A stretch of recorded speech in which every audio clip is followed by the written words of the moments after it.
La gestion des utilisateurs sous Linux est un pilier fondamental de la sécurité d'un système. Après avoir appris à installer des paquets, documenter l'état réseau et écrire des scripts, il est essentiel de comprendre comment contrôler qui peut accéder au système et avec quels privilèges. Une mauvaise configuration des utilisateurs ou des droits d'administration est l'une des principales sources de compromission d'un serveur.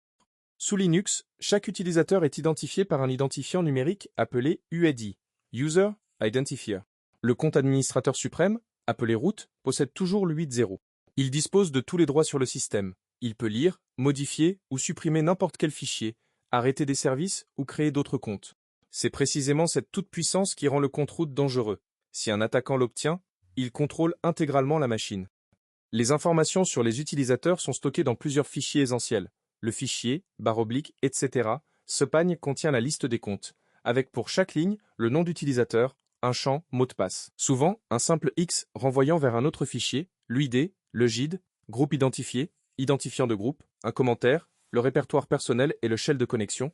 Le fichier /, etc. shadow contient les mots de passe chiffrés, hachés, ainsi que des informations sur leur expiration. Ce fichier n'est lisible que par root, ce qui protège les empreintes de mots de passe. Le fichier /, etc. groupe définit les groupes et leurs membres. Le fichier /, etc. shadow stocke les mots de passe de groupe. Un exemple de ligne dans /, etc. Alice XC 2.1001.1001. Alice Martin /, Alice binbash. On y lit que l'utilisatrice Alice à lui de 1001 appartient au groupe 1001, possède le répertoire personnel /home Alice et utilise le shell bash. Pour créer, modifier ou supprimer des comptes, on utilise des commandes dédiées. UserAdd permet de créer un utilisateur. Par exemple, useradd ms /binbash bob crée l'utilisateur Bob avec un répertoire personnel, M, et le shell bash. StoneBob définit ou change son mot de passe. Usermod modifie un compte existant. Par exemple, usermod ag sudo bob ajoute Bob au groupe sudo. L'option A signifie append, ajouter, et est cruciale. Sans elle, on remplace tous les groupes secondaires de l'utilisateur. Usered supprime un compte. Userdel_r bob supprime aussi son répertoire personnel. Groupadd, groupdel et groupmod gèrent les groupes. On distingue le groupe principal, primary group, d'un utilisateur de ses groupes secondaires, supplementary groups. Le groupe principal est celui attribué automatiquement au fichier qu'il crée. Les groupes secondaires ajoutent des droits supplémentaires, par exemple l'accès à un périphérique ou à un répertoire partagé. Un concept central en sécurité est le principe du moindre privilège. Chaque utilisateur ou processus ne doit disposer que des droits strictement nécessaires à sa tâche. Se connecter en permanence en tant que root est une mauvaise pratique. On préfère travailler avec un compte normal et n'élever ses privilèges que ponctuellement, grâce à la commande sudo. La commande sudo, abréviation de superuserdo, c'est-à-dire exécutée en tant que super utilisateur, permet à un utilisateur autorisé d'exécuter une commande avec les privilèges de root ou d'un autre utilisateur, sans connaître le mot de passe de root. L'utilisateur saisit son propre mot de passe. Par exemple, sudo apt update exécute la mise à jour des paquets avec les droits administrateurs. Sudo présente plusieurs avantages majeurs pour la sécurité, traçabilité. Toutes les commandes exécutées via sudo sont enregistrées dans les journaux du système, souvent /var_log_out.log ou via journal.ctl. On sait qui a fait quoi et quand. Granularité, on peut autoriser un utilisateur à n'exécuter que certaines commandes précises et pas d'autres. Absence de partage du mot de passe root. Chaque administrateur utilise son propre mot de passe. La configuration de sudo se fait dans le fichier /, etc. sudoer. Ce fichier ne doit jamais être édité directement avec un éditeur classique, car une erreur de syntaxe pourrait bloquer tout accès administrateur. On utilise obligatoirement la commande vsudo, qui vérifie la syntaxe avant d'enregistrer les modifications et empêche ainsi d'enregistrer un fichier corrompu. La syntaxe d'une règle sudoer suit le format utilisateur hôte égale utilisateur-bas cible commande. Quelques exemples concrets. Bob all égale al. Bob peut exécuter toutes les commandes sur tous les hôtes en tant que n'importe quel utilisateur et groupe. Pourcent, admin al, le symbole % indique un groupe. Ici, tous les membres du groupe admin ont les pleins pouvoirs.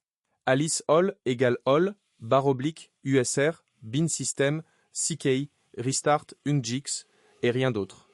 Carol all égale all, no partant, /usr, bin apt update. Carol peut exécuter cette commande précise sans saisir de mot de passe grâce au mot-clé no partant.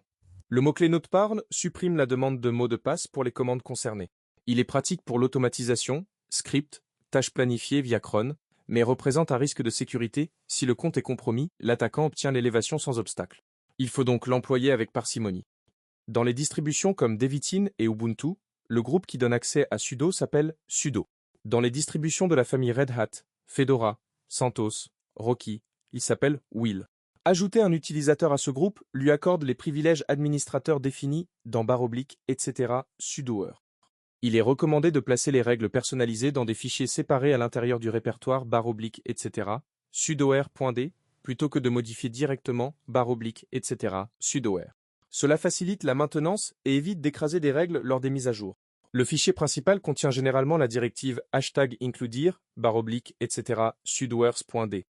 Plusieurs pièges de sécurité doivent être connus.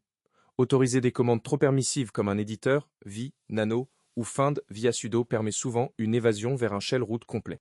Par exemple, depuis vi lancé en sudo, on peut ouvrir un shell, l'usage abusif de noparn sur des commandes larges, les binaires suid, set user identifié, mal configuré. Un fichier avec le bit suid s'exécute avec les droits de son propriétaire, souvent root, quel que soit l'utilisateur qui le lance. Un binaire suid vulnérable est une porte d'entrée classique pour l'escalade de privilèges. Enfin, quelques commandes utiles au quotidien. Wami affiche l'utilisateur courant, id affiche l'UID, le GID et les groupes. Sudo liste les commandes qu'un utilisateur est autorisé à exécuter via sudo. Substitute user permet de changer d'utilisateur.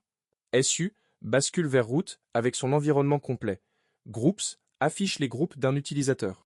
En résumé, la maîtrise des utilisateurs et de sudoer permet d'appliquer le principe du moindre privilège, d'assurer la traçabilité des actions administratives et de réduire drastiquement la surface d'attaque d'un système Linux. Compétence essentielle pour tout spécialiste en cybersécurité.